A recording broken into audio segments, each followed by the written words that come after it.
Meanwhile, over the past month, Biden has been facing more intense scrutiny over his age that stems in part from that special counsel report calling him a well-meaning elderly man with a poor memory. There are two separate polls that show more than 6 in 10 Americans believe the president's age impacts his ability to effectively serve. With the presidential election 8 months away, the president will likely try to quiet those concerns about his age in his speech tonight. Correspondent Tom Dempsey is outside the Capitol with the very latest. Tom, specifically, what are we going to be hearing from the president on some of these top issues this evening? Good morning, Marni. Throughout this morning, President Joe Biden and his team at the White House are likely fine-tuning this State of the Union address, practicing it, adding any last-minute changes. In fact, just this morning, to answer your question, the White House team saying President Joe Biden plans to highlight, among other things, his tax policy if elected to a second term.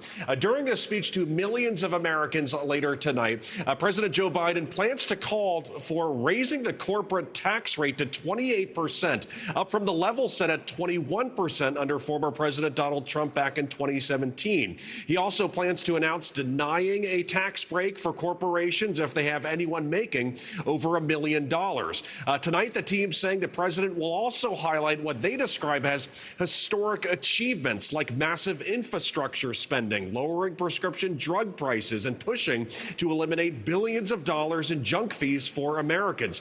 Also expect him to push Congress on the need for billions of dollars in aid for Ukraine and Israel. Fundamentally, the president will outline an agenda that is about continuing to build on the progress that we've made over the last 3 years.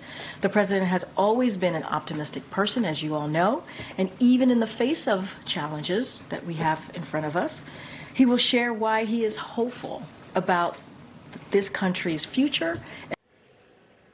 Now, like you said, Marni, one of the biggest knocks against President Biden for this year's election continues to be his age. And during the State of the Union address later tonight, the president's performance, like any stumbles or maybe some confusion, will be closely watched tonight. Meantime, the border has truly emerged as one of the most defining issues of the 2024 race, and Republicans continue to remind the president of this.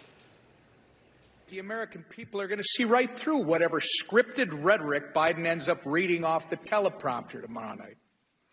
From the southern border to the economy to foreign policy, the facts are quite clear. Joe Biden has failed on every single issue. Among some of the other issues we expect President Joe Biden to bring up, reproductive rights, which will be a very key issue for Democrat voters as well as women voters across the country for the upcoming presidential election in November, Marni. All right, from the Capitol, Tom, thank you. Thank you for watching. Go to newsnationnow.com to find NewsNation on your television provider. And don't forget to click the red subscribe button below to get more of NewsNation's fact-driven, unbiased coverage.